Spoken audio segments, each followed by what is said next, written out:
그런데 네. 이게 저는 네이버한테 한번 기회가 올 것 같아요. 왜 그러냐면 결국은 글로벌 빅테크 중에서도 AI 모델이 두세 개만 살아남을 거거든요. 지금 뭐 구글을 하고 검색 엔진 몇 개 없잖아요. 그런 식으로 정리가 될 건데 각 국가들 입장에서 생각해 보죠. 그러면 우리가 모든 게 초연결로 통신 네트워크가 됐는데 AI를 써야 돼요. 그럼 미국 AI한테 100% 의존을 하면 우리는 플랫폼 시대의 식민지가 될 수 있어요. 그 파운드리 쪽에서 삼성이 굉장히 많이 노력을 했고 TSMC를 어떻게든 따라가겠다고 진짜 될지는 잘 모르겠지만 어떻게 보시는지 좀 궁금해요. 지금 잘 하고 있습니까? 대외적인 요건은 굉장히 좋아지고 있어요. 파운드리 수요가 굉장히 많이 늘고 있어요. 그런데 공급을 해줄 수 있는 데는 지금 TSMC밖에 없잖아요. 쉽게 이야기하면 TSMC 같은 경우는 제일 첨단 팹 있잖아요. 선단 공정은 애플한테 무조건 할당이에요. 그러면 이제 뒤에 AMD나 엔비디아 같은 애들은 쩌리 취급을 받는단 말이에요. 물량이 차이가 너무 나니까. 그렇죠. 물량 차이가 뭐 애플이 매출의 25% 30%까지 차지하는데 네. 엔비디아가 AI에서 내가 최고 해봐야 TSMC 매출의 5%밖에 안 된단 말이에요. 자기들은 첨단 팹을 받는데 좀 어려움이 있고 거기다가 요즘에 인텔이 자체 공정이 잘 안 되니까 TSMC 파운드리를 많이 써요. 인텔이 개발한 GPU 같은 것들도 TSMC에서 대부분 생산하고 인텔조차도 지금 TSMC가 만들고 그렇죠. 지금은 이제 CPU도 이제 메테오 레이크라는 제품부터는 일부 타일 프로세스 타일을 또 TSMC한테 맡기거든요. 가뜩이나 애플이라는 편에 하는 애가 있는데 여기다가 동네 바보형 인텔도 들어온 거예요. 근데 인텔은 물량이 많아서 동네 바보형이라도 물량 많으면 우수 고객이잖아요. 그러면 AMD하고 엔비디아는 더 이제 쩌리 취급받는 거예요. 최근에 AMD CEO 리사수 박사가 급하게 대만으로 넘어가서 TSMC에다가 코어스라는 어드밴스드 패키징 빨리 좀 확보해줘. 우리 지금 주문 너무 들어오는데 빨리 생산해줘. 이렇게 이야기한 게 그거예요. 그런데 TSMC는 우리도 빨리 늘리고 있는데 우수 고객 먼저 줘야 되니까 조금만 기다려봐. 이런 거예요. AMD나 엔비디아 같은 경우는 야 도저히 안 되겠다. 삼성으로 넘어가 보자. 이렇게 된 거예요. 지금 삼성에서 그러면 처리해주는 물량이 실제로 꽤 있나요? 지금은 없어요. 지금은 없는데 작년만 해도 이렇게 이제 TSMC 쪽에 번호표 뽑아서 기다리다가 업체들이 넘어와도 삼성이 수율이 낮아서 해줄 수가 없었어요. 퀄컴의 칩을 생산하는데 수율이 35% 나가지고 퀄컴이 TSMC로 넘어가는 상황이었거든요. 근데 이제 삼성은 수율이 뭔가 이런 문제가 생기면 또 엔지니어들 갈아 넣잖아요. 그래서 최근에 수율이 많이 올라왔어요. 그래서 4나노, 5나노 수율이 거의 TSMC하고 비등한 수준으로 올라왔고 지금 이제 3나노도 꽤 많이 수율이 올라오다 보니까 받을 수 있는 여건은 됐는데 다만 그럼에도 불구하고 파운드리 쪽에서 미흡한 게 이제 칩리스 생태계라는 IP 생태계들이 취약하고 그리고 이제 어드밴스드 패키징. 요즘에는 선단 공정만 잘해준다고 파운드리가 되는 게 아니라 선단 공정을 하고 결국은 어드밴스드 패키징으로 패키징을 해줘야 되는데 AI 칩의 쇼티지의 가장 큰 원인은 어드밴스드 패키징이라는 거예요. TSMC도 지금 코어스라는 그 칩온, 웨이퍼온, 서브스트레이트라는 어드밴스 패키징 라인이 있는데 여기 2.5D 구조거든요. 근데 이게 너무 부족해 공급이. 지금 삼성도 이거를 TSMC의 코어스 같은 것들을 하려면 지금 iCube, Hcube라는 삼성의 자체 기술이 있거든요. 그걸 빨리 셋업을 해야 돼요. 그래서 아마 조만간 TSMC하고 삼성하고 인텔 같은 데서 조 단위 투자가 나올 거예요. 어드밴스드 패키징 쪽에서. 미국 얘기 한번 해보겠습니다. 엔비디아 주가가 올 들어서 뭐 200% 이상 올랐으니까 뭐 지금이라도 좀 엔비디아 좀 사야 되나. 근데 너무 많이 올라서 손은 좀 잘 안 가고 어떻게 보세요? 지금 주가가 거품이냐 이렇게 물어보면 지금으로 보면 거품 맞아요. 네, 거품 맞는데 사실 뭐 PR이 100배가 되면 이건 거품이죠. 그런데 EPS 증가 속도가 굉장히 빨라요. 얼마나 지금 빨리 가파르게 올라가고 있어요? 보통 엔비디아 분기 매출이 제일 잘 나오면 한 85억 달러 정도 나와요. 그런데 2분기에 그러니까 AI 쪽이죠 대부분 서버 쪽 매출만 지금 80억 달러 정도. 80억 달러 서버만 전체 매출이 아니라. 그렇죠. 옛날에는 엔비디아 IR 가면 제일 먼저 물어보는 게 게이밍 매출 어때요? 이게 첫 번째거든요. 암호화폐 좋을 때는 암호화폐 쪽 어때요? 막 이런 거였거든요. 요즘에는 게임 물어보지도 않아요. AI 서버 어때요? 엔비디아의 GPU, 그러니까 A100하고 H100을 채택한 서버가요. 일반 인텔의 CPU 기반으로 해서 만든 서버 대비해서 20배가 비싸요. 인텔 보통 CPU 2개 기반으로 해서 만드는 서버 한 대가 이렇게 넓적한 거 있잖아요. 그게 한 7,500불 해요. 엔비디아는 제가 아까 A100 칩 하나가 1만 달러고 H100 칩 하나가 3만 달러라고 했잖아요. 보통 요거 GPU 8개로 서버 한 대를 만들거든요. 그러면 A100 8개 넣어서 만든 서버는 12만 달러. 그리고 H100 8개 하는 24만 달러 정도. 24만 달러.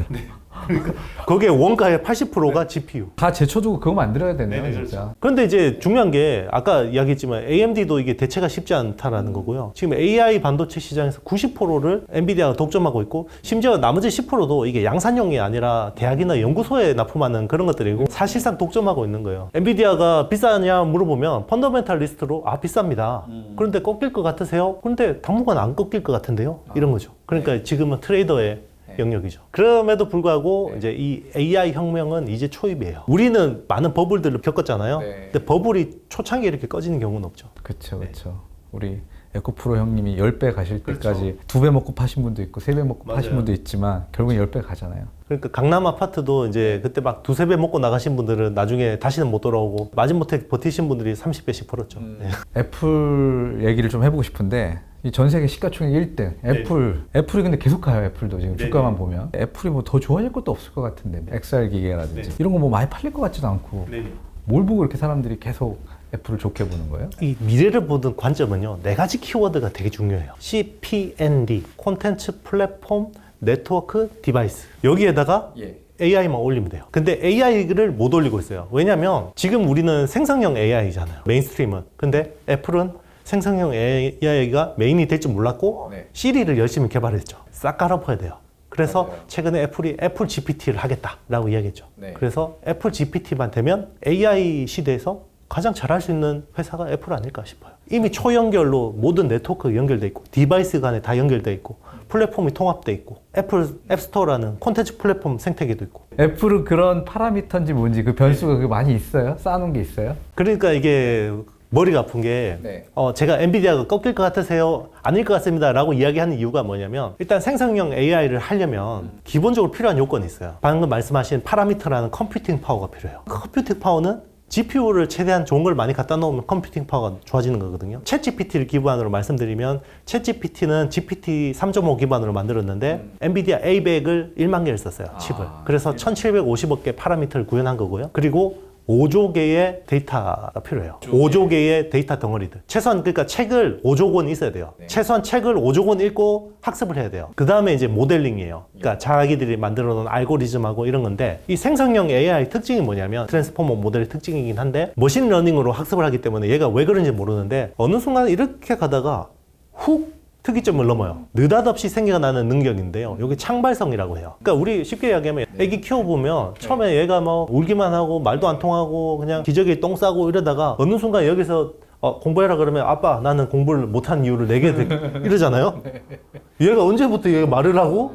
맞아. 그죠? AI도 그래요. AI가 처음에는 막 뭔가 뭐 질문 던지면 얘가 형편없이 대답하다가 어느 순간부터 사람보다 더 잘 대답해요. 그 특이점이라는 게 창발성인데 그러면 그 창발성을 넘으려면 컴퓨팅 파워만 계속 좋게 해주면 된다는 거예요. 왜냐면 빅테크 업체들 치고 5조 개 빅데이터 없는 애들이 없고요. 심지어 여기서는 모델링도 별로 안 중요하더라. 오히려 컴퓨팅 파워로만 좋게 해주니까 계속 좋아지더라. 그러니까 이런 거예요. 애가 공부를 너무 잘해. 자꾸 사교육비 써서 그래서 서울대 보냈어요. 근데 얘가 공부를 더 잘해.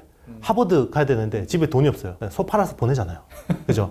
얘 인생이. AI를, 모델을 만드는 빅테크 업체들 입장에서는 내가 GPU만 최대한 많이 갖다 놓으니까 얘가 성능이 계속 좋아져요. 기존에 1만 개 A100 쓰다가 한 10만 개 쓰니까 이제는 더 이상 개선되는 게 미미하더라 그러면 여기서 스탑을 하겠죠. 근데 계속 좋아져요. 엔비디아 칩을 많이 갖다 놓으니까 계속 좋아져요. 그럼 뭐 10만 개, 100만 개 뭐 계속 늘려야 되는 거네. 그런데 이게 우리는 플랫폼의 시대를 겪었잖아요. 근데 처음에는 춘추전국으로 막 난립하다가 결국 탑3 안에 못 들어가면 다 죽잖아요. 결국은. 맞아요. 플랫폼 회사들은 지금 그런 상황이에요. 그러면 지금 뒤처지면 죽는다라는 절박함이 있기 때문에 어쩔 수 없이 그 경쟁에서 계속 못 먹어도 고네 그냥. 그렇죠. 제가 이제 걱정이 되는 거는 한국의 네이버라든지 카카오라든지 삼성전자 마찬가지인데 그 챗GPT의 대항마까지는 아니어도 대한민국에 그래도 그 괜찮은 언어 모델이 있다 그러면 네이버가 좀 만들어주지 않을까? 카카오가 만들어주지 않을까? 이런 기대가 있었잖아요. 요즘은 그런 기대 쏙 들어간 것 같아요. 그게 이제 처음에는 기대를 했죠. 왜냐면 챗GPT가 한국어를 잘 못했거든요. 왜냐면 챗GPT는 5조 개의 데이터 문서 중에서 한국어 학습 비중이 1.5%밖에 안 되거든요.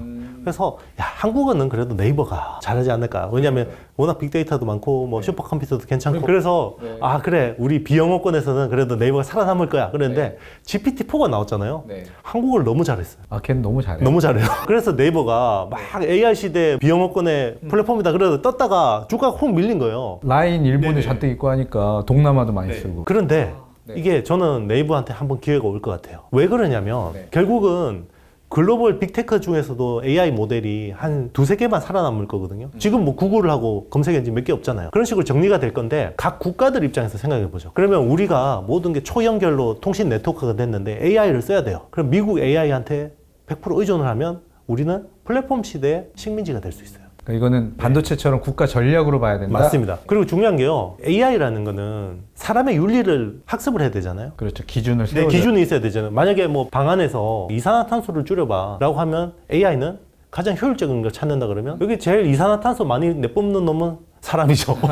그럼 얘를 제거해버릴 수도 있는 거잖아요. 네. 윤리라는 게 없다 그러면 네, 네. 기계가 이제 판단한다 그러면 그럴 수도 있죠. 그런 것들을 그렇게 하면 안 돼라고 누군가 학습을 시켜야 되죠. 윤리라는 것들을. 그런데 그런 것들을 아주 소수의 엘리트들이 결정한다라는 거예요. 그리고 각 국가들은 자기네들의 가치관과 문화와 이런 것들이 있는데 그런 것들을 미국에 있는 몇몇의 소수 엘리트가 결정해서 일방적으로 하게 하는 거죠. 그러면 효율이 떨어져도 우리는 우리만의 AI 플랫폼이 있어야 돼. 그게 이제 대부분 독재 국가들이 그러겠죠. 중국 같은 데서는. 우리나라도 마찬가지인 거예요. 미국의 AI를 우리가 전적으로 쓰기에는 굉장히 리스키한 거죠. 그러겠네요. 네. 저는 최근에 투자 아이디어가 나온 게 우크라이나 재건 사업에 네이버가 참여를 하더라고요. 네이버가 뭐 할 게 있죠? 거기서 우크라이나어 기반으로 생성형 AI 개발을 공동으로 해요. 네이버가요? 네. 한편은 웃기다고 하기는 그런데 전쟁 중인 나라가 생성형 AI 개발한다고 그러니까 거기서도 아는 거예요.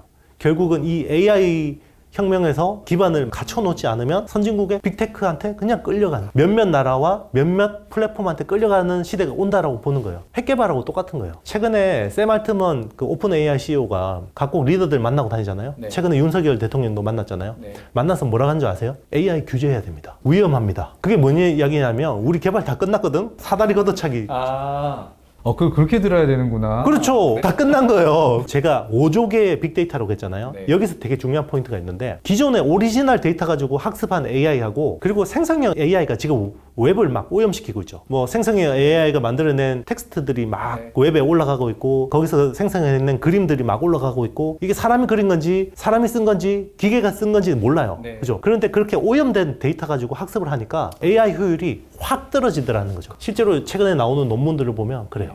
그러면 이거는 빨리 개발을 해놓지 않은 나라나 기업들은 이제는 근데 그런 걸 개발할 수 있는 나라는 굉장히 제한적일 거예요. 제한적이죠. 한국은 그나마 네이버라는 회사, 네. 카카오라는 회사가 있어서 다행인데 네. 뭐 예를 들면 인도네시아라든지 필리핀이나 이런 나라는 어떻게 개발해 그걸? 그런 나라들이 공동으로 개발하려면 제일 만만한 게 한국의 네이버 같은 회사죠. 미국이나 이런 데 좀 종속되긴 싫고. 그렇죠. 미국은 같이 개발하자 그러면 안 하죠. 미국 빅테크는. 그런데 대한민국은 대등한 파트너십이 가능하고 실제로 유럽 같은 데서는 플랫폼을 미국에 독점하는 것에 대해서 굉장히 우려를 하고 그래서 프랑스 정부하고 네이버가 공동으로 유럽향 검색 엔진 개발을 하고 있어요. 그러니까 당연히 AI 개발도 미국 빅테크보다는 한국 개발하고 하는 게 좀 더 8월 24일 날 이제 그래서 하이퍼클로버 X라는 걸 공개를 해요. 네. 그게 파라미터가 2,000억 개가 넘거든요. 챗 GPT보다는 많아요. 1,755개니까 300억 개가 정도가 더 많은데 이게 이제 얼마나 성능을 낼지가 되게 중요한 관건이에요. 그러니까 우리는 뭐 일반인들은 파라미터가 뭐 감이 안 와요. 뭐 1700 몇십 개 뭐 그게 워낙 큰 숫자니까. 사람의 파라미터는 몇 개인지 아세요? 네.